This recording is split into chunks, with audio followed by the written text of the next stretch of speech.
안녕하세요. 기초JS는 오늘은 문제 쓰는 게 없고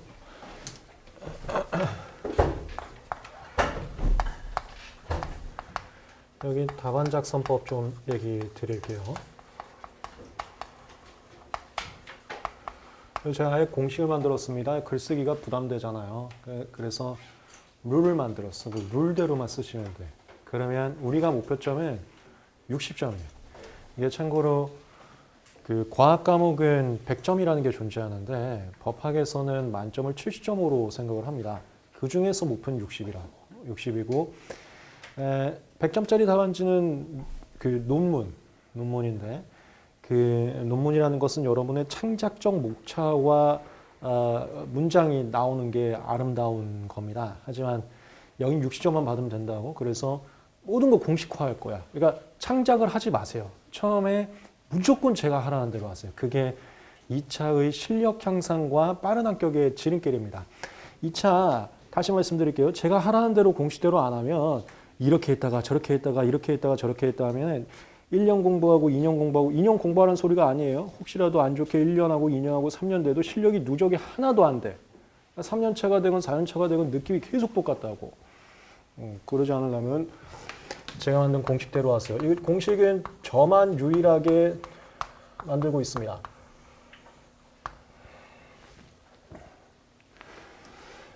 그리고 2회차부터는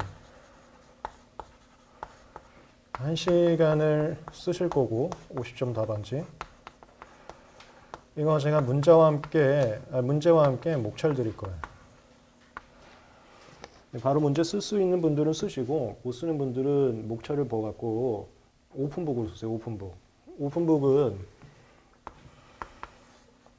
제 거 2차 기본서 아니면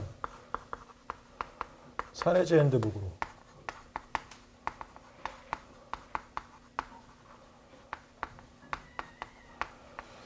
요거 쓰는 건 뭘 연습하는 거냐면은 저 설명회에서도 말씀을 드렸는데 2차 공부 설명회.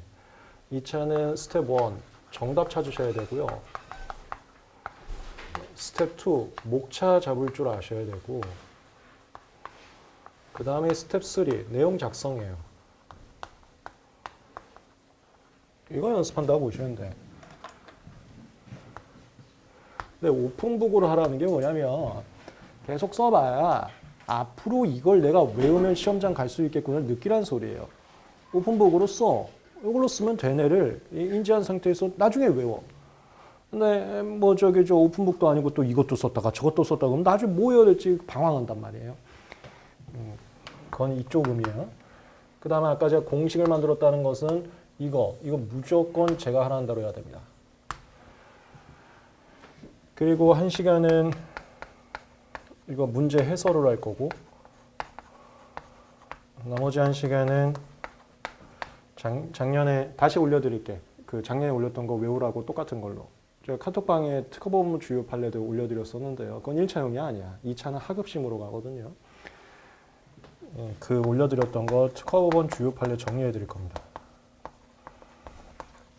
이거는 오늘 자료 안 드렸어. 이거는 내일 오면 드릴게. 그리고 카톡방하고 벨리사스쿨 자료실 가시면 또 다 있으니까 PDF도 그걸로 보시면 되시고요. 그 다음에 이게 7회차까지 이렇게 하고 8회차는 실전.js 준비용으로 이거는 2시간 100점 쓰고요. 뭐 계속 목차 드립니다. 1시간 이거 정리할 거. 아니 정리가 아니라 해설. 이렇게 할 겁니다.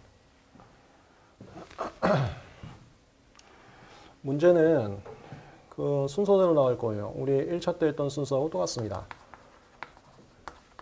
절차 총칙, 거절 이유, 추론 절차, 심사와 공개. 근데 절차 총칙이 2차에서 낼 문제가 없어요. 이건 다 조무 문제인데 1차밖에 못 나와. 얘네 사례제 핸드북 보시고 나중에 공부를 하시고 뭐 낼 문제가 없고 내일 2회차부터 이거 거절 이유 2회차, 3회차, 4회차 이런 식으로 할 거예요. 그 다음에 특허권, 실시권, 질권 침해 실체, 침해 절차,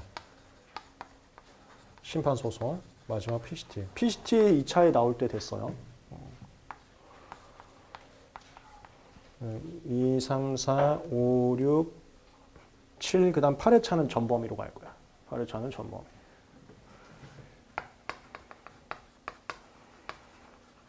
그래, 우리 저 다음 주부터 2차 기본 강의 같이 하잖아요. 그거 이제 기본 강의 한 만큼 와서 거의 비슷한 진도라 보시면 돼. 답안 작성법 갑니다. 이거 여기서도 하고, 그 다음에 얘만 하는 게 사례 강의예요. 얘만 문제 보고 계속 이것만 하는 게 사례 강의. 그 다음에 기출 강의하고. 그다음에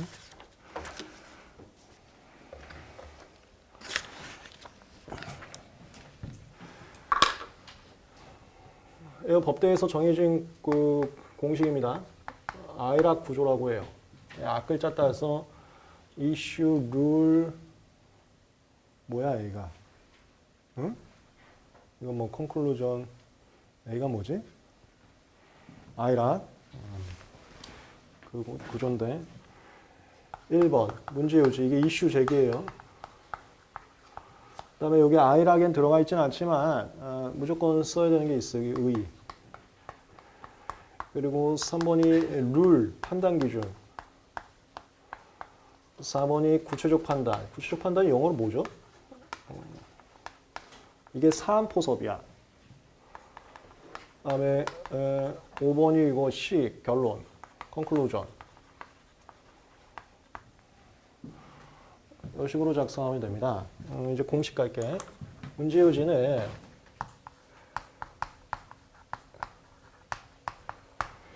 이거 정답 있죠? 이거 정답 요약해. 이거하고 똑같이 쓰지 말고 이걸 요약하세요. 정답 치면서 법령의 태도, 판례의 태도, 실무의 태도를 살핀다. 이렇게 쓰시면 돼. 여기 법령의 태도를 쓸지 판례의 태도를 쓸지 실무의 태도를 쓸지는 어떻게 하는 거냐면 판단 기준에다가 법을 쓸 거야. 그럼 법령의 태도 살핀다 하시면 되고 판단 기준에다가 판례 쓸 거야. 판례의 태도 살피신다로 가시면 되고 그러니까 법 문제냐 판례 문제냐에 따라서 뭘 쓴다 하시면 돼. 그 다음에 뭐 법일 수도 있고 판례일 수도 있는데 아리까리한 거는 그냥 실무의 태도를 살핀다 이렇게 하면 되는 거예요. 그러니까 이상한데 하면 실무의 태도를 살핀다. 네, 이렇게 말씀드릴게요.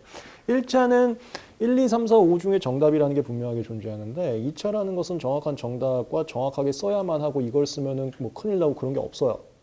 그게 나중에 이제 변리사로서도 하게 되는 또 그런 특징 중에 하나인데 저기에 뭐 법령의 태도, 판례의 태도, 실무의 태도 중에 3개 중에 하나 정답 있고 그런 건 아니야.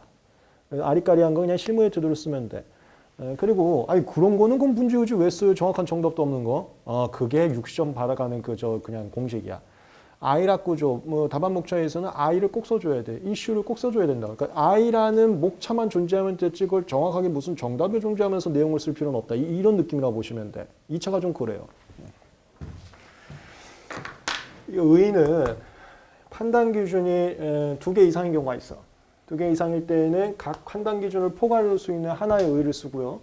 포괄하기가 힘들어. 그럼 판단 기준별로 각각의 의의를 쓰시면 돼. 그거 뭔지 뒤에 예제 문제 가져왔으니까 이따가 보면서 하겠습니다. 그 다음에 판단 기준이 중요해. 얘가 고득점에서 제일 중요하다 보시면 돼. 이게 제가 만든 공식. 이거 저만 쓰는 겁니다. 누가 뭐 따라하면은 말도 안 되는 거고. 5점당 1목차로 잡으세요. 이거 모든 기출 다 적용됩니다. 아니면 묻는 바대로 잡는 겁니다. 문제가 4점이야, 5점이야. 판단 기준 하나만 쓰면 돼. 그 법 하나 갖고 오던가 판례 하나 갖고 오면 돼요. 근데 얘가 6점이야, 7점이야, 8점이야, 10점이야. 판단 기준을 2개 써야 돼. 그러니까 법이건 판례건 2개를 써줘야 된다고. 근데 내가 머릿속에 떠오르는 게 하나밖에 안 떠올려. 하나를 더 못 쓸까 고민하는 게 답안 작성 전에 목차 잡는 방법이에요. 그 다음에 12점이야. 또는 우리 기출에서 제일 높게 나온 게 15점이에요. 15점짜리면 3개를 가져와야 돼. 내가 아는 판례가 하나밖에 없어 2개를 더 가져와야 된다고. 그 연습만 하는 게 아까 말했던 사례 강의예요. 그리고 기초 GS에서도 좀 이제 연습을 좀 할 거고요. 그 다음에 그거하고 상관없이 아의 문제에서 요즘 교수님이 이런 스타일로 많이 내고 있는데요. A를 논하고 B를 논하시오 하면 A 목차 하나, B 목차 하나 이렇게 가는 거예요. 배점하고 상관없이. 5점이라 할지라도 A를 논하고 B를 논하시오 하면 A 목차 하나, B 목차 하나에서 두 목차가 될 수도 있습니다. 문제 보면 바로 알 거예요. 이게 묻는 바 문제인지 아닌지. 그것도 계속 이게 묻는 바 문제인지 5점 단위 목차로 갈지를 사례 강의에서 하는 게 그게 사례 강의고 이 GS에서도 연습을 좀 할 거고요. 얘가 제일 중요해. 얘가 없으면 응? 뭐 이걸 배웠어 계속 공중에 떠다녀. 그러니까 1년하고 2년하고 3년에도 실력이 누적이 안 되는 거야. 얘를 배워놓으면 이거 여기다 쌓고 여기다 쌓고 그 다음에 여기다 네모 쌓고 여기 별 쌓고 해갖고 이게 깔끔하게 적층이 돼. 여기서 나와. 굉장히 단순하지만 저거 반드시 제가 시키는 대로 따라야 됩니다. 그래야 동차도 가능성이 있고 동차가 안 된다 하더라도 기득됐을 때 동차보다 업그레이드가 돼요. 생각보다 기득이 됐는데 물론 여러분들 동차 합격을 하세요. 기득이 됐는데 동차보다 점수 떨어지는 사람 비율이 50% 넘어. 거의 70%야. 그게 막무가내로 공부했다는 소리예요. 그거 조심해야 돼. 2차 정말 그런 경우가 많으니까. 구체적 판단은 우리가 뭐 사안포섭이라고도 하는데요. 문제에서 저기 사실관계를 줘요. 이 사실관계 준다는 게 1차 때도 했지만 판사님이 판결하는 과정이 사실관계 수집하고 여기에 법을 뭘 적용할까 법 적용해서 결론 내리는 거. 여기서 2단계.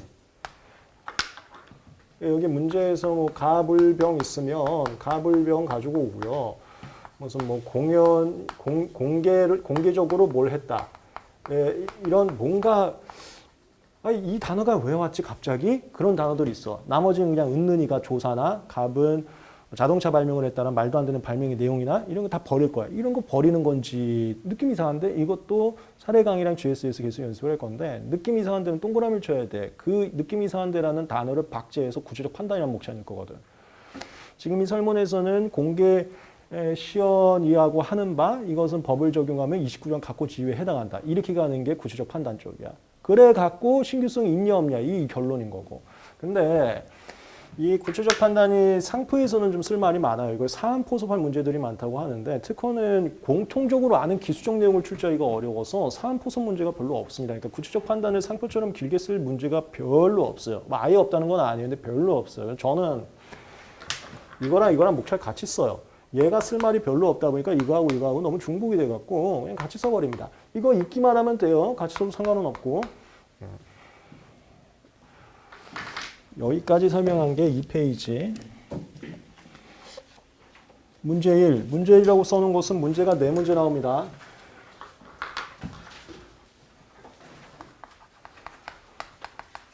1, 2, 3, 4, 4문제 나오고요. 30점, 20점, 30점, 20점 나옵니다.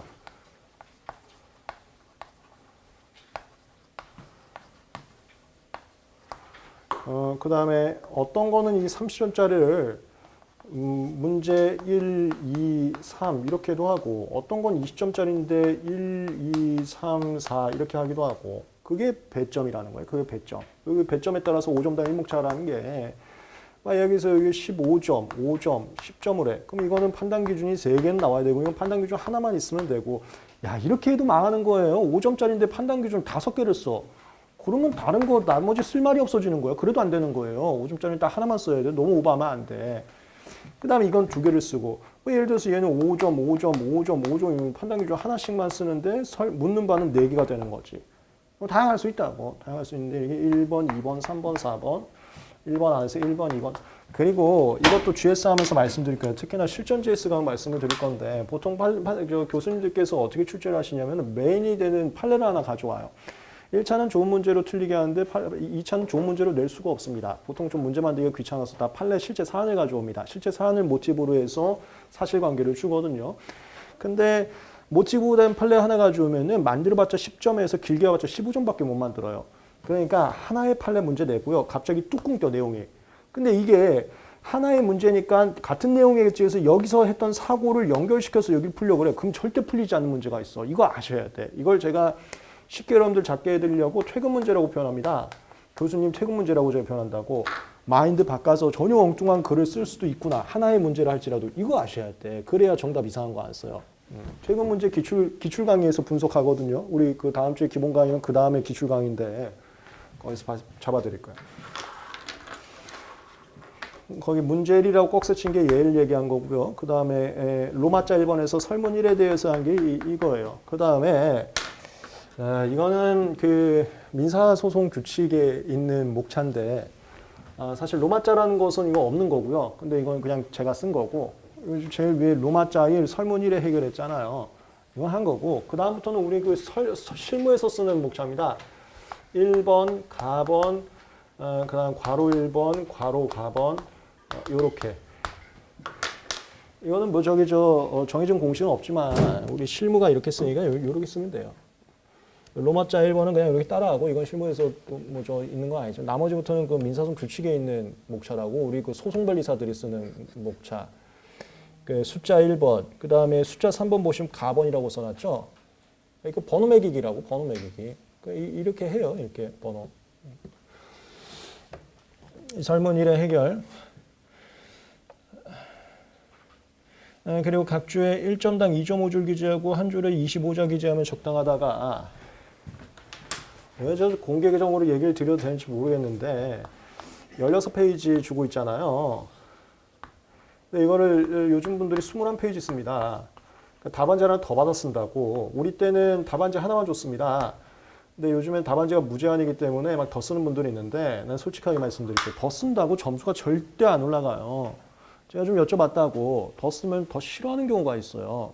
채점을 이건 좀 공개적으로 말씀드릴 건 아니지만 사람이시잖아 교수님도 정말 싫어한단 말이에요 채점을. 근데 길게 써. 길게 쓴 게 또 중원부원 쓸데없는 소리야. 오히려 점수 못 받습니다. 딱 16페이지만 써도 괜찮아요. 이 16페이지 안에 얘는 한 4.5페이지 얘는 2.5페이지 그래서 50점당 8페이지 이렇게 쓰려면 1점당 2.5줄 정도 쓰면 된다 이 소리야. 뭐 간혹 얘를 5페이지 얘를 3페이지 그렇게 써도 되고. 근데 제 답안지는 조금 오버하는 경우가 있어. 조금 오버하는 경우가 있는데 제가 교수님한테 욕먹을 건가? 가끔 제가 드린 답안지가 20페이지 정도 돼. 근데 거기까지 안 해도 되고 한 16페이지 정도 쓰시면 됩니다. 한 줄에 25자 정도 기재하면 적당하고요. 이거 뭐 한 줄에 10자 쓰는 분들이 있거든. 그러면 사실 그냥 이렇게 얘기할게. 이게 채점이라는 게 주관적 판단의 영역이 너무 세요. 근데 한 줄에 10줄 쓰면은 좀 없어 보이는 느낌이 있습니다. 그러면 또 점수가 잘 안 나올 수가 있어. 그래서 한 20자는 넘었으면 좋겠어. 20자. 20자. 18자 정도 쓰는 건 괜찮은데 10자 쓰시는 분들 있어. 그거는 좀 없어 보입니다. 그 다음에 1번 문제유지 정답 치면서 법령의 태도, 판례의 태도, 실무의 태도 살핀다 이렇게 쓰면 되고요. 뭐 한 줄에서 1.5줄 정도 하여튼 쓰면 됩니다. 한 줄이라고 써는데 한 1.5줄 정도 쓰면 됩니다. 문제유지를 처음에 쓰실 때 막 3줄, 4줄 쓰실 거야. 그거 충분히 공감해. 뭐 편한 대로 써보세요. 그러다가 나중에 시험장 갈 때는 1.5줄로 좀 요약을 하세요. 이게 문제 쓸 때 또 순서가 있는데요. 처음엔 많이 쓰는 것도 좋아. 그게 답안 작성에 자신감이 좀 생기거든요. 그러다 좀 줄여봐봐요. 컴팩트하게. 이게 왜 줄여야 되냐면 물리적 필속이 있습니다. 2시간이라는 게 굉장히 촉박한 시간이에요. 그 안에 길게 쓰면은 100점 못 씁니다. 이것도 말씀드릴게요. 놀라운 사실인데 4번 문제 안 풀고 오는 분들 비율이 한 30% 넘을 거예요. 정말 잘하는 친구인데 야, 난 네 수석할 줄 알았는데 왜 또 보냐? 4번을 안 쓰고 왔다는 거야. 그런 사람들 있다니까요. 정말 1, 2, 3번 잘 쓰고 근데 그럼 점수가 안 나와. 1, 2, 3번을 조금 덜 쓰더라도 4번까지 쓴 사람이 무조건 총점은 높아요. 근데 막 오버하면서 막 쓰고 있어. 4번 절대 못 쓴다니까. 그래서 근데 글 쓸 때 처음부터 짧게 쓰면은 나중에 실력이 향상이 안 되더라. 이게 논술을 써야 되는데 짧게 써버리면은 논술이 딱딱 끊기더라고요. 뭐 심지어 강사 답안지들도 각목차마다 다 거의 대부분이 끊기는데요. 그러면은 절대 점수 안 나옵니다. 논술은 다 흘러가야 돼요. 흘러간다는 게 우리 1차 때부터 배운 것처럼 A면 B고 B면 C고 꼬리 물기 있죠. 이게 돼야 되는데 너무 짧으면 그게 안 되더라고. 처음엔 길게 써보다가 일부러 줄이는 연습은 후반기에 하시면 딱 좋은 것 같더라고. 그 다음에 2번 의의. 얘도 한 1.5줄 정도 하면 됩니다. 판단 기준과 연관된 절차 권리 제도에 관해서 의의 취지 작성하고요. 요 의의 취지는 기본서나 사례자 핸드북에 다 모아놨습니다. 그 중에서 퍼즐 맞추기식으로 가져가시면 돼요. 새로운 거 의의 쓸 필요 없어요. 다 있으니까 그걸로 퍼즐로 가져가세요. 3번 판단 기준 여기가 제일 중요합니다. 배점은 여기서 나오는 거예요. 문제유지하고 의의는 아이락 구조에 따라서 무조건 그냥 쓰는 거지 배점이 얼마 나올지는 사실 몰라. 거의 안 나와. 판단 기준에서 나오는 거야. 하지만 문제유지 의의는 무조건 쓰는 거고 그런 느낌이라고 보시면 돼. 판단 기준이 제일 중요하고 5점당 일목차 또는 묻는 바에 따라 쓰세요. 이게 제가 유일하게 만든 공식인데 이렇게 써야만 합니다. 4번에다가 자세하게 좀 설명 좀 넣어놨습니다. 5점 이하는 그러니까 4점이나 5점짜리들이 기출문제에 있거든요. 그거는 하나만 쓰면 되고요. 그러니까 이거는 초안 잡기가 너무 쉽지. 하나만 쓰면 되는 건 초안 잡을 필요도 없는 거예요. 그냥 바로 글 쓰기 시작하면 되는 거야. 문제는 5점 초과해서 10점 이하. 이 기출문제 뭐 6점 이런 것들 좀 나온 거 있거든요. 그건 2개 잡아야 됩니다. 그러니까 좀 초안 잡기 해야지. 심지어 아까 제가 말했던 12점, 15점 이건 좀 초안 잡기가 필요한 거야. 3개목 잘 나와야 되거든. 근데 이제 연습해 보시면 알 거야. 내일부터 기출지에서 이제 쓰시면 아실 건데 한 개는 좀 떠오를 거야. 1차 하면서 이제 왔기 때문에 나머지 추가할 것들이 좀 잘 안 떠올라. 그런 거 연습한다고 보시면 돼요. 묻는 바는 또 초안 잡을 필요가 없어요. 묻는 바대로 써버리면 됩니다. 그 다음에 문제에 따라서 법문제가 있고 판례 문제가 있습니다. 법문제면은 법을 쓰고요. 판례 문제는 판례를 쓰면 되는데 2차부터는 이거 들어가. 1차 때는 국법을 틀린 질문을 내다 보니까 그냥 간단하게 아는 건데 2차에서는 국법을 아예 써주면 좋아요. 1차 때도 말씀드렸지만 교수님께서 가장 좋아하시는 것이 대비입니다. 무조건 비교 가야 돼. 그래서 법 같은 경우는 제가 중요한 거는 이제 국법 좀 말씀을 드릴 거야. 그거 같이 써줘야 되거든. 답안지에. 국법과 개정법 비교식으로. 그래갖고 뭐 개정법이 훨씬 좋아 보인다. 이게 논술이에요. 논술이라는 것은 누구를 비판하는 게 논술입니다. 그러니까 존재하는 현상에 대해서 비판적 견해로서 접근하는 것이 논술이야. 그래서 논술은 이거야. 지금 현상이 좋아 보인다. 타당하다. 지금 현상이 안 좋아 보인다. 부당하다. 이게 논술이에요. 이게 법에 대해서도 타당하다 부당하다 하려면 비교를 하는 거지. 그 다음 판례도 마찬가지. 판례도 1차 때는 이게 틀린 질문 나올 수 있습니다 하면서 하급심 판례들 특허보면 좀 말씀드리고 바뀌기 전 판례들 말씀드렸는데 2차에 써줘야 돼. 대비해줘야 되거든. 전원합의체 판례라는 게 있습니다. 그거는 대법원 판례가 바뀌었다는 거예요. 그건 국법과 개정법 비슷한 상황입니다. 그거 다 써줘야 돼. 이런 거 과거 판례들은 이제 또 정리를 좀 해드릴 거예요. 그게 이제 1차 때보다 조금 더 공부하는 내용들이라고 보시면 돼. 그 다음에 이것까지 할 거예요. 우리가 심판 특허법원 대법원 라인 또는 지방법원 특허법원 대법원 라인 이렇게 타거든요. 뭐 형사사건까지는 시험 문제 그동안 2차에는 나온 적은 없는데 뭐 보통은 심판사건 아니면은 민사소송사건이 나오니까 뭐 하여튼 이렇게 타는데 이 중에서 특허법원 아니 밑에 건 필요 없어. 심판하고 1심 지방법원 필요 없고 그 2심부터 특허법원하고 대법원하고 결론이 갈린 사건들이 있어. 이거는 이렇게 2개 비교해 주면 좋아. 특허법원에서는 이렇게 얘기했는데 대법원에서는 이랬다. 그런 것들을 2차에서 조금 더 배우시게 될 거예요. 1차보다. 이렇게. 법은 국법과 현행법을 같이 비교를 해주시고 그 다음에 법 쓸 때에는 좋은 번호 같이 언급하는 것도 좋아요. 근데 좋은 번호를 굳이 이것 때문에 외우려고 막 저거 시간 부여하지 마시고 안 써도 상관없는데 쓴다면 좀 더 좋을 뿐이어서 그 정도. 그 다음 판례는 사건 번호 못 씁니다. 그걸 누가 외워? 판례는 사건 번호 쓸 필요 없고요. 그 다음에 정각과 연관시켜서 결론 위주로 요약해서 적고 이거 통째로 못 씁니다. 통째로 쓰다가 저 16페이지 오바돼요. 말도 안 되는 거야. 통째로 쓰는 거. 그리고 만약에 좀 길게 쓰고 싶다면은 정답 이외의 사안과 논거를 또 요약을 하면 되는데 이걸 하기 위해서 우리가 1차 때는 판례 노트를 밑줄 위주로 보라고 했잖아요. 2차에서는 밑줄 이외의 사안도 보시면은 훨씬 더 업그레이드 될 수는 있어요. 그러니까 판례를 좀 풍부하게 쓴다는 게 이런 사안에서 결론을 이렇게 가져갔다면 풍부해지거든요. 그러니까 그걸 원문 그대로 쓰라는 게 아니라 사안까지 더 추가해서 쓰는 거죠. 거기까지 그 스텝을 나아간 수험생들은 사실 많지는 않은데 나아가면 조금 더 인상이 좋긴 합니다.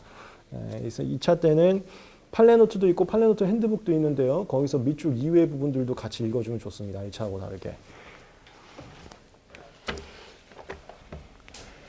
그리고 다음 페이지에 판례 변경이 있을 때는 구판례, 현판례를 같이 쓰는 거 말씀드렸고 판례 번호는 안 써도 괜찮습니다. 그 다음에 학설이라는 게 1차에서 배우지 않는데요. 민사소송법은 학설이 모두 다 있습니다. 그거 하나하나 다 외우셔야 돼요. 하지만 특허법은 우리나라에서 정통 교수님들이 출연한 지가 얼마 되지 않아서 교수님들의 주장, 학설이라는 게 교수님 주장인데요. 그게 없어요. 그게 없고 그나마 있는 게 다 일본 겁니다. 옛날엔 저희 선배 변리사님들은 요시우찌라는 일본 책으로 공부했습니다. 일본하고 한국하고 특허법이 똑같다 보니까 그 요시우찌라는 책에는 일본 애들이 논의한 학설들이 있는데 그게 우리나라 그대로 그 건너와 있어요. 우리나라에서는 학설이란 게 지금도 저는 탄생하는 거 거의 못 봤고요. 때문에 특허법에서는 학설을 쓰는 문제가 거의 안 나오는데 나중에 이제 기출 강의에서 좀 보시게 되겠지만 가끔가다 나온 적이 있습니다. 학설과 판례를 쓰시오 이렇게. 중요한 학생들 제가 기본서하고 사례젠더부에 다 넣었어요. 사실 그거 외에 추가적으로 일본에 있는 학설들은 특허법 조율하고 두꺼운 책에 다 있긴 합니다. 근데 필요 없어. 학설은 제가 드린 학설만 하세요. 그래서 저랑 배운 학설 말고 뭐 친구가 스터디하다 이상한 소리에 그냥 바로 그냥 스터디원에서 내쫓아 버리세요. 뭔지 알겠죠? 뭐 아무거나 학설이래. 야 그러면은 그 사람 데리고 와갖고 그냥 제 앞에 그거 한번 세워보세요. 그거 아주 그거 저 학설도 아닌데 학설이라고 주장하는 사람들이 있습니다. 그러니까 존재하지도 않은 현실을 가지고 현실이라고 얘기하는 사람들이 여기 업계에 되게 많다고요. 그거 큰일 나는 거 점수가 안 오르는 거예요. 다시 말씀드리지만 이런 학설 가지고 하는 게 소송변리사인데요. 소송변리사가 학원가를 떠나서 그냥 업계에 거의 제가 유일합니다. 그래서 이상한 소리를 하면은 제 앞에 데리고 오세요. 그리고 바로 스터디오에 쫓아버리는 거야. 뭔 소리인지 알겠죠? 그 정도로 난잡합니다. 지금 2차 아주 학원가들이 서로 그 강사들이 댓글 알바하면서.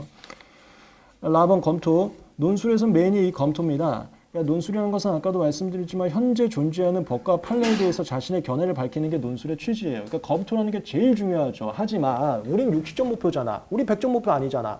검토를 100점짜리로 쓸 필요가 없는 거야. 60점까지만 받으면 여러분들이 수석이야. 특허 60점 정도 나오면 특허 1등이에요. 민소는 한 70점까지 나와야 1등인데 특허는 60점만 나오면 1등이라고. 여러분들 1등만 만들어 드릴게. 검토 제가 다 만들어 놨어. 그 기본서하고 사례제핸드부에 만들어 놨으니까 여러분의 견해 쓰지 말고 제 견해를 쓰세요. 그 검토가 제 견해라고. 제 견해거나 아니면 판결문에 있는 내용이요. 판결문에 1번부터 5번 문단이 있으면 1번 문단이 결론이고 5번 문단이 그런 결론을 가지게 된 판사님의 논거가 있거든요. 그걸 내가 검토로 빼놨어. 검토는 판결에 있는 논거나 제 논거야. 일부는 제 논거야. 판결문에 그 검토 안 써주는 판사들도 있거든. 판사들이 다 친절하게 검토 써주지 않습니다. 그러니까 뉴스 가끔 나와서 더럽고 치사하게 무슨 소리야. 그런 판결들이 나오는 거예요. 이거 공개적으로 얘기 되나? 그래서 판결문이 다 논거가 있지 않아요. 없는 것들은 제가 검토 만들어 놨습니다. 그것만 외워서 쓰세요. 이렇게. 나중에 사례제핸드 보시면은 제가 밑줄 쳐놨습니다. 그게 검토 외우라고 해서 밑줄 쳐놓은 거예요. 그건 판례도 아니고 제 문장이지만 이 검토는 있어야 되니까. 4번 구체적 판단이 사안포섭이고요. 5번 결론이 정답인데요. 구체적 판단하고 결론이 특허에서는 중복되는 경우가 많아서 저는 한목차에 쓰고 있습니다. 여기까지가 JHJ 공식 답안지 작성법이었습니다. 심플하지만 정말 중요한 근간이 될 겁니다. 저게 인식한 상태에서 2차를 출발하느냐, 저 인식이 없고 막무가내로 출발하느냐, 나중에 굉장히 차별점이 나올 겁니다. 그 다음에 5페이지는 답안 작성 전 초안 요령인데요. 답안은 요 순서대로 쓰는 거고요. 초안은 요 반대로 잡는 거예요. 먼저 정답 잡으셔야 되고, 그 다음에 판단 기준 몇 개 잡을까? 이거 잡으시는 거고, 판단 기준이 하나면 의의가 잡을 필요도 없이 바로 나와야 되는데, 판단 기준이 2개 이상이면 이 2개를 다 공통적으로 포괄할 수 있는 의의를 1개 잡을까? 포괄이 안 되면 각 개별로 판단 기준 안에 의의를 잡을까? 살짝 고민하는 거고. 근데 의의는 고민 시간이 좀 적어야 되고요. 기계적으로 나와야 되고, 여기서만 고민하고, 그 다음에 여기가 고민이 제일 길어야 되고, 이렇게 해서 초안은 끝나야 돼. 2차 생각보다 정답 못 찾아갖고 점수 안 나오는 경우가 태반입니다. 이유는 조금 아쉽습니다만 문제 자체가 명료하지 않은 경우도 굉장히 많고요. 그건 이제 기출 강의에서 다시 문제를 볼 거예요. 조금 아쉬운 국어적으로 무엇을 요구하는지 모르겠는 그런 문제들이 나옵니다. 나오고 두 번째는 어떻게든 꼬아내세요. 꼬아내지 않으면 점수가 다 똑같잖아. 꼬아내갖고 1차 때보다 사실관계를 좀 많이 줘. 이게 뭐지? 1차 때 이렇게 심오한 사실관계는 한 적이 없는데 하다가 정답을 아예 못 찾아버리는 그 비율이 제일 많아요. 정답만 찾으면 바로 50점 후반이야. 정답만 찾으면. 그리고 정답 찾은 상태에서 목차례제 공식에 따라서 깔끔하게 정리하면 바로 60점이야. 그동안에 60점이 적은 이유는 생각보다 정답을 좀 못 찾아서 그래. 정답을. 5페이지 먼저 정답 찾으시고요. 그 다음에 이거는 이게 이제 GS 하시면서 연습하셔야 돼. 2가지 방법이 있어요. 하나는 저는 이렇게 했었는데요. 요즘 친구들은 이렇게 안 하더라. 근데 저는 이렇게 했어요. 저는 문제 1번이면 1, 2, 3, 4번, 뭐 1, 2, 3이건 그 정답을 한꺼번에 찾았거든요. 근데 요즘은 거의 이렇게 안 하시더라. 이거랑 각 설문별로 거의 이렇게 하시던데 요즘에는. 근데 한꺼번에 하면 30초짜리는 이 초안 다 잡는데 15분 넘으면 안 돼. 심지어 저는 좀 불안해 갖고 저는 무조건 10분 안에 끝내려고 그랬거든요. 근데 이제 문제별로 하면은 그게 좀 시간이 달라지겠지만 물리적으로 쓰는 필속이 존재하기 때문에 정답 찾고 이론을 갖다가 30점짜리를 20분 소요한다? 그럼 무조건 못 쓰는 거야. 이게 GS에서 연습하셔야 돼. 그러니까 시간 개념을 여러분이 아셔야 된다고. 그리고 또 하나, 2차는 많이 써야 됩니다. 1차는 뭐 책 보고 외운다면 2차도 외우는 거지만 엄청 많이 써야 돼요. 그게 필속유지야. 필속하고 필체. 필체 이상하잖아요. 모든 교수님 공통점이야. 아니 나 채점하기 귀찮아 버린다. 이래서 점수가 안 나와. 점수가. 근데 이것도 나중에 이제 말씀을 드릴게요. 필속이 너무 느려. 그분들은 필체가 좋아. 필체가 좋은 게 회기 끊어져. 제가 그랬거든요. 저는 회기 좀 많이 끊어져요. 제 단어가. 절대 2시간에 못 써. 그래서 지금 제가 쓰는 필체 있잖아요. 당연히 시험 때는 이렇게 안 씁니다. 그 시험 때는 그래서 쓰기나 GS를 통해서 일부러 흘리는 연습을 좀 했어. 근데 너무 흘려져. 필체가 안 좋아. 그 중간을 계속 쓰면서 찾으셔야 돼. 그래서 평상시에도 써야 돼. 그 평상시에도 책 읽는 공부보다는 책을 읽으면서 그냥 답안지에 아무 말이나 쓰는 그 공부, 그게 2차는 훨씬 좋아요. 2차 때는 저도 그랬는데 펜심 모아가는 재미로 공부한다. 이렇게 많이 했어.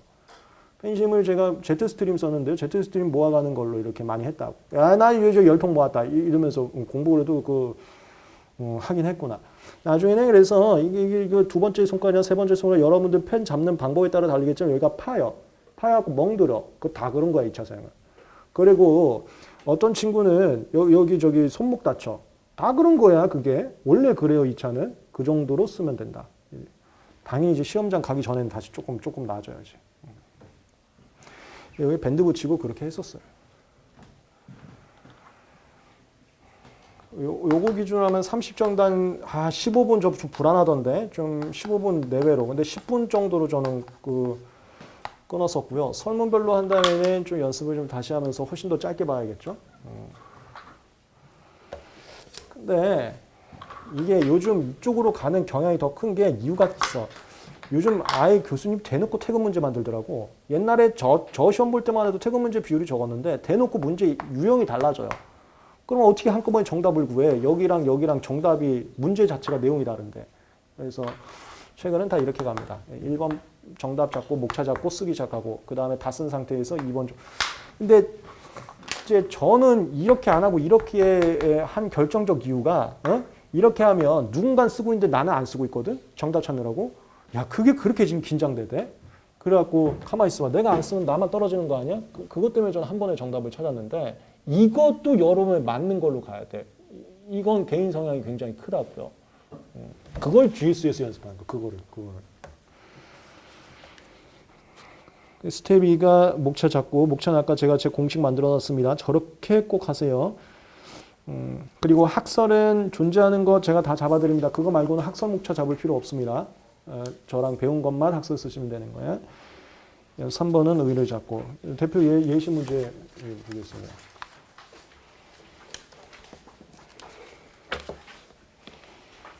이 봐봐. 저 옛날에는 이렇게 나오니까 한 번에 정답 찾을 수 있지. 요즘엔 절대 이렇게 안 나오는데 뭐 문제 길이 자체도 뭐 한 5줄밖에 안 되잖아요. 6줄밖에 안 되잖아. 옛날에는 이랬어요. 이게 우리 그 조선시대 과거 시험 본다 그런 식으로 해서 이걸 단문형이라고 하는 단문형. 단문형이란 게 뭐냐면 사실관계를 안 줘. 가불병이 하나도 없잖아. 옛날에 이런 스타일이 좀 많았습니다. 네, 요즘에는 올해 1차 시험 문제 중에 기각신경 받았을 때 할 수 있는 조치는 그거 나왔죠. 그게 2차 문제예요. 그렇게 30줄 넘습니다. 요즘에 30줄.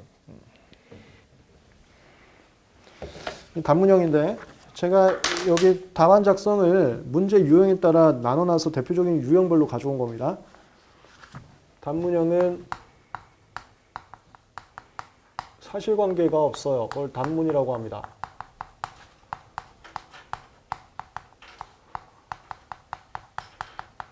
얘는 구체적 판단이란 거를 쓸 수가 없어요. 사실관계가 없으니까. 그 다음에 얘는 결론이란 것도 안 써도 됩니다. 이건 써도 되고 안 써도 되고. 왜냐면 얘는 단문형은 사실관계가 없다 보니까 결론이란 것도 없고 판단 기준이 사실 다거든. 판단 기준 위주로 쓰는 것을 단문형 스타일이다라고 보시면 되겠어요. 판단 기준 연습하는 문제야. 1번. 진보성 판단의 일반적 순서를 제시하고, 이게 과거 조선시대 시험이죠. 그중 용의 도출 여부의 판단 방법을 구체적으로 설명하시오. 이런 게 단문형. 그리고 놀라운 사실 알려드릴까요? 올해 1차 1번 문제가 제 모의고사하고 똑같이 내셨잖아요. 그거 심사기준 문제잖아. 야, 이거 심사기준 내용이에요. 이게 심사기준의 이 목차 순서대로 이렇게 써 있습니다. 그러니까 교수님들이 퇴근하고 싶으실 때 심사기준 대놓고 몇 개시거든요. 근데 심사기준 문제 내버리면 거의 못 풀지. 아니, 누가 심사기준을 공부를 해? 우리도 1차 때 심사기준 공부했지만 엄청나게 요약 압축해놨잖아요. 이거 이 당시에 다 헛소리 썼습니다. 이 당시에 수험생들이 누가 심사기준을 배워? 지금 강사 중에 유일한 실무가가 저밖에 없다니까요. 과거에는 실무가 강사가 있었겠어요? 없어요. 누가 과거에 심사기준 강의를, 심사기준 저 혼자 강의하고 있다고. 과거나 지금이나 다 앞에서. 다 헛소리 쓰고 나왔어요. 1번. 뭐 하여튼 그런 무서움도 좀 있었는데. 이거 얘입니다. 내용 정리하면서 정답 같이 찾아드릴게요. 목 찾아볼 때 스텝 1 정답. 뭐 정답하고 그 다음에 스텝 2 얘는 판단 기준하고 거의 1차입니다. 단문형은. 순서라는 게 저겁니다. 우리 판례 강의에서 했었는데 1번. 이거 1번하고 2번은 저 뒤바뀌어도 됩니다. 29조는 각고지의 특정하고.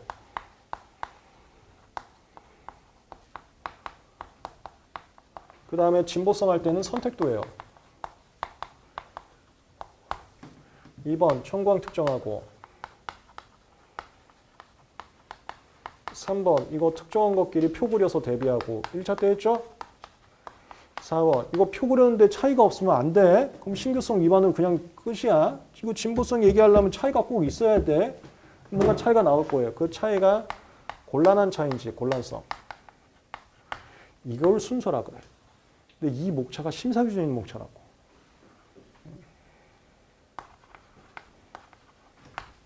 이 문제였습니다. 이게 정답이고, 그 다음에 용의 도출을 곤란하지 않다를 용이하게 도출할 수 있다. 이렇게 표현해요. 이거의 반대말이 용의 도출이야. 곤란성이지. 여기까지 순서고, 그 다음 문제가 곤란성에 대해서 판단은 이거라고 보시면 돼. 곤란성이란 예측 곤란 효과가 있을 때 여기에 서로 간의 구성이 다를 거예요. 그 다른 구성으로 서로 간의 예측 곤란한 효과 차이가 있는 거예요. 예측 곤란 효과 있을 때 인정이 되고요. 1차 때 다 했잖아. 이 예측 곤란 효과는 둘 중에 하나만 인정되면 됩니다. 여기도 곤란성이라고 하지만 여기서도 곤란성이라는 단어를 썼죠. 구성의 곤란성이 있거나 효과의 현저성이 있거나. 효과의 현저성이라는 것은 29제는 각호지하고 다른 효과 나오거나 29는 각호지보다 훨씬 더 좋거나 양적 현저 효과 나오거나. 구성의 곤란성은 콜럼버스 달걀 같은 거 생각하시는데 뭔가 깨우면 세울 수는 있는데 달걀을 깨려는 시도를 누가 해봤어? 뭐 이런 느낌. 구성의 곤란성 그거야. 깨면 쓰겠지는 알 수 있는데 깨려고 한 사람이 있어? 그거 깨는 게 룰 아닌 거 아니었어? 이런 인식이 있으면 그거 구성의 곤란성이 보시면 돼. 지금 둘 중에 하나가 있으면 예측 곤란한 효과가 있구나라고 해서 곤란성, 용의 도출이 안 된다를 인정합니다. 이게 정답이야. 이게 정답이고 그 다음 두 번째 판단 기준 목차. 얘가 묻는 바 문제예요. 그 배점이 15점이지만 3목차를 잡을 게 아니고 순서 목차 하나 잡고 곤란성 판단 목차 하나 잡고 투목차 잡으면 되는 거야. 이게 묻는 바. 그 다음에 의의는 지금 목차가 두 개가 됐잖아요. 이 두 개를 포괄할 수 있으면 하나로 잡고 이 두 개가 포괄이 안 돼. 뭐 예를 들어서 하나는 일사부절이고 뭐 하나는 신결의 구속력이야. 그럴 수도 있어요. 그러면 일사부절 의 하나 따로 잡고 구속력 하나 따로 잡고 뭐 이런 식으로. 하나는 신규성 문제고 하나는 진보성 문제야. 그럼 의 따로 잡고. 근데 여기는 두 개를 포괄할 수 있어. 진보성으로. 얘는 의를 진보성으로 잡으면 돼.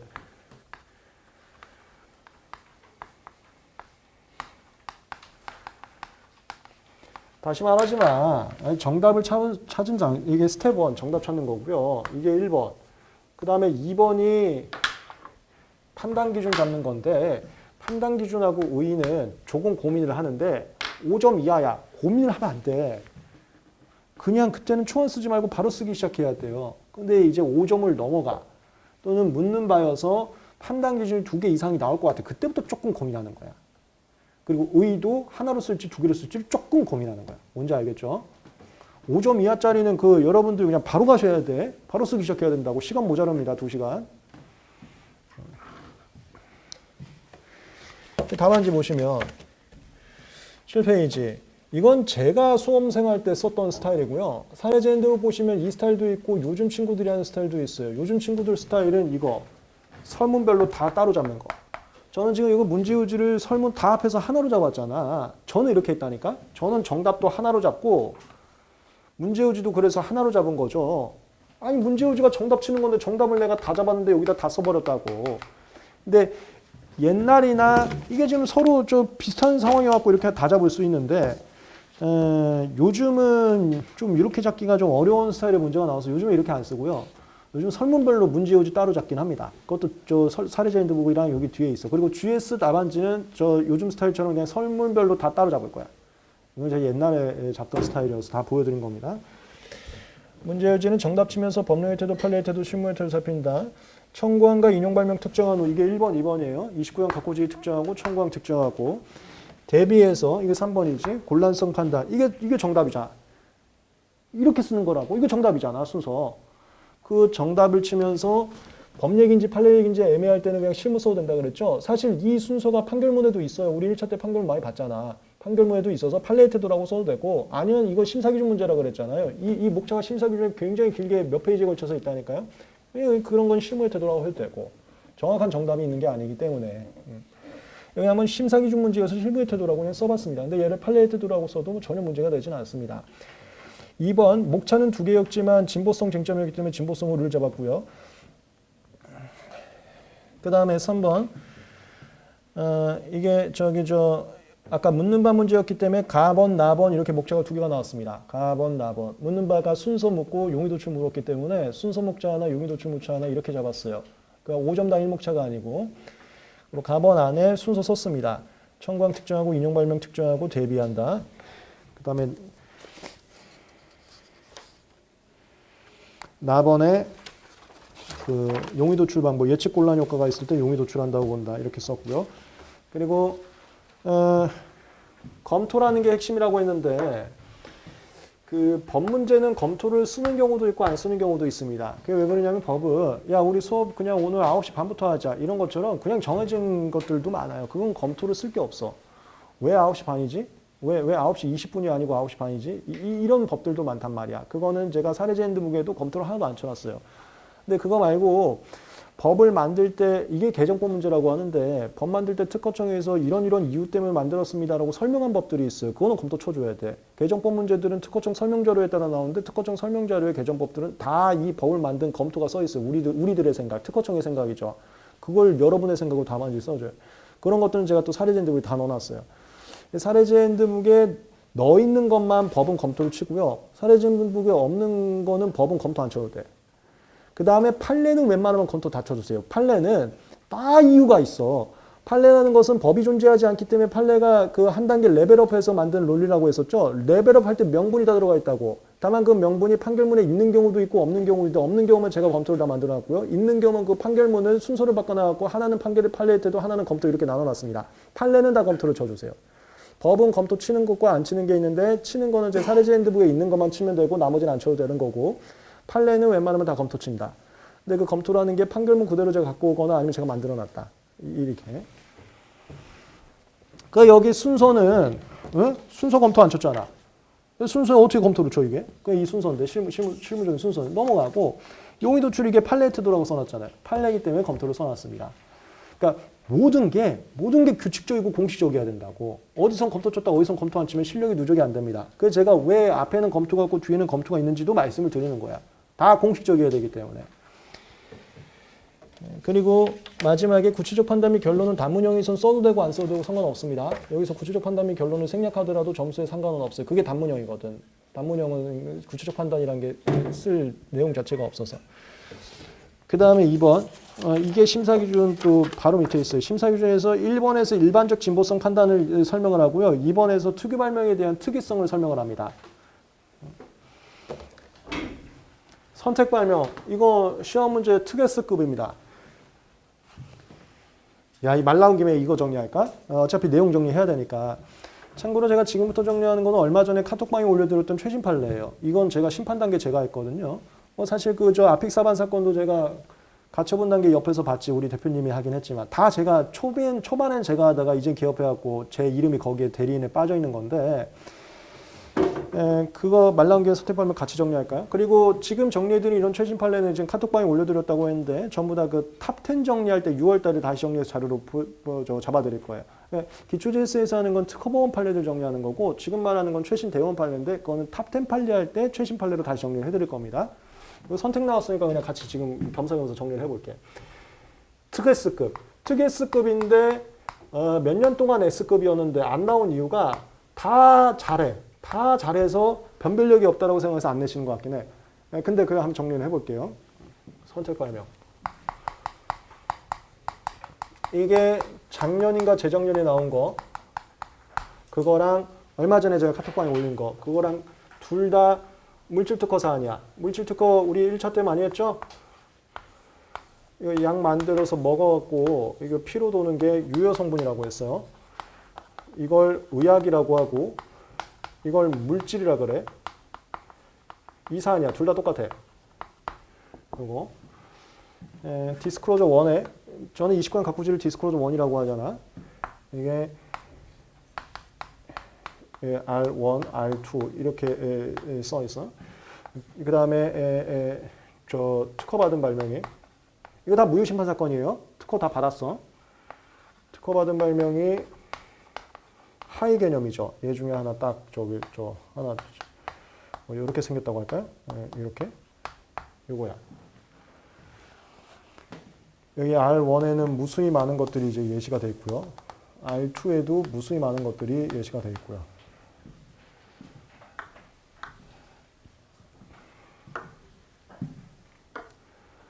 옛날 판례, 그건 구소의 곤란성이 인정이 됐어요. 이게 옛날 판례. 옛날 판례, 구소의 곤란성 1, 2, 3 조건 있죠? 이거 화학 아니어도 그냥 외워두세요. 이건 특S급이니까.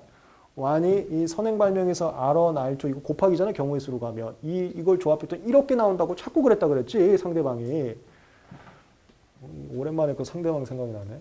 그 상대방이 제가 1차 때도 얘기했는데 신문기사에서 저 이겼다고 신문기사는 그 로펌이에요. 그거 어떡하지? 진짜 열받아갖고. 거기에 그런 건 명예훼손이 아닌가? 어이가 없더라고. 여러분들 대한민국 하면은 4대 로펌이라고 있습니다. 걔네들이 그렇게 신문기사에다가 주인주 이겼다고 그 약 올린 걔하고 똑같은 애예요. 그쪽이 이 사건도 하고 제 사건도 했는데 여기서 이제 수억 개 나온다. 그렇게 주장한 거죠. 여기에 도출되는 하위 개념의 수가 굉장히 많다.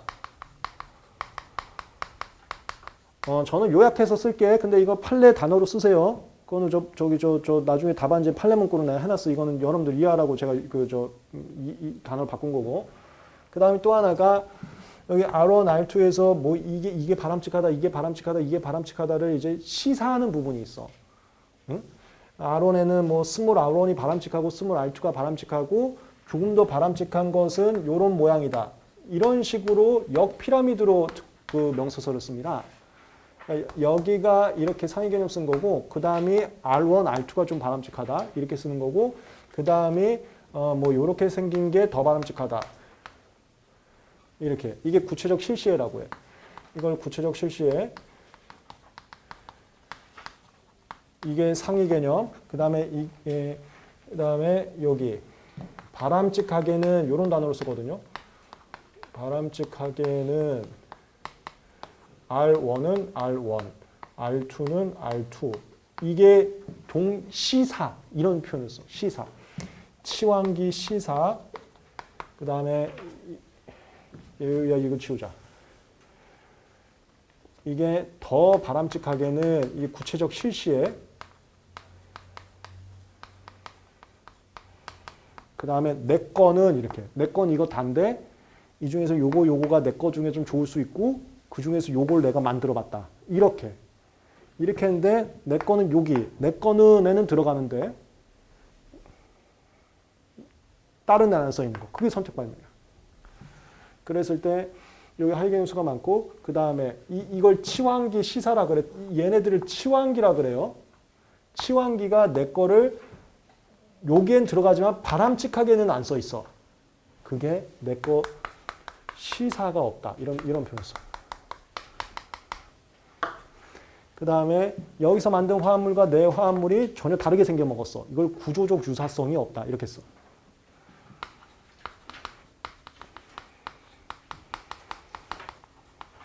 이거 1, 2, 3. 응?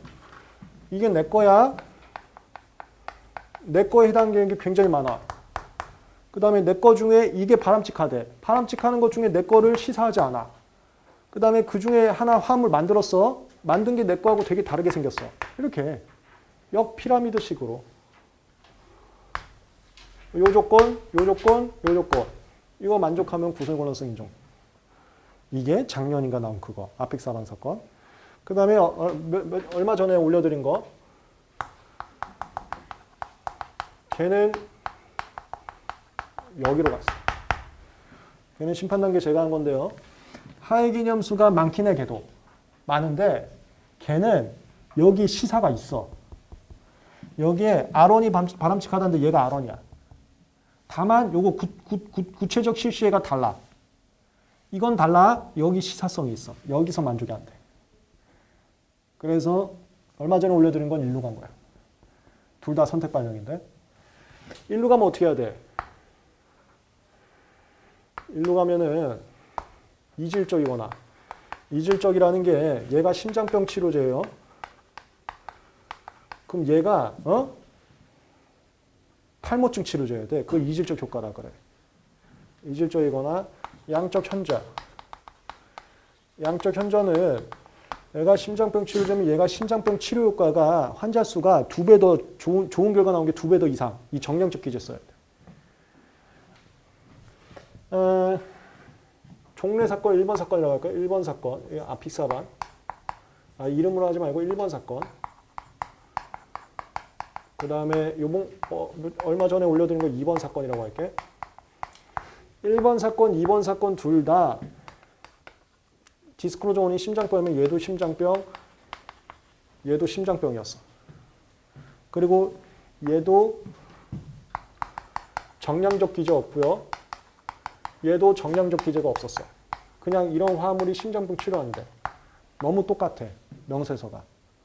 그 상황에서 얘는 구성의 곤란성 인정이 됐고요. 얘는 구성의 곤란성이 없었어. 구성의 곤란성이 없으면 이질적 효과가 있어야 되는데 이질적 효과가 없어. 안 써있다고. 참고로 이거 알죠? 진보성 주장할 때 효과라는 것은 명세서 써있는 것만 주장할 수 있습니다. 명세서에 써있거나 명세서 또 추론할 수 있는 것만 주장할 수 있거든요. 얘는 명세서의 정성적 기제만 쓰면 되고요. 얘도 명세서의 정성적 기제를 써야 됩니다. 이질적 효과 있으면 명세서에 탈모증 이런 걸 써놔야 된다고. 안 써놓으면 나중에 주장 못해요. 그 다음에 얘가 중요하지. 얘는 정성적 기제로만 안 돼. 얘는 정량적 기제까지 써놔야 돼. 이걸 실시의 기제가 필수다. 이렇게도 표현을 해요. 그래서 얘를 이렇게 표현하지. 이건 1차 때도 했습니다. 진보성 받기가 참 힘들다. 명세서 기제가 참 까다롭다. 이걸 요건이 엄격하다. 이거 정리할게. 1번 사건이나 2번 사건이나 명세서 기제는 비슷해, 상황이.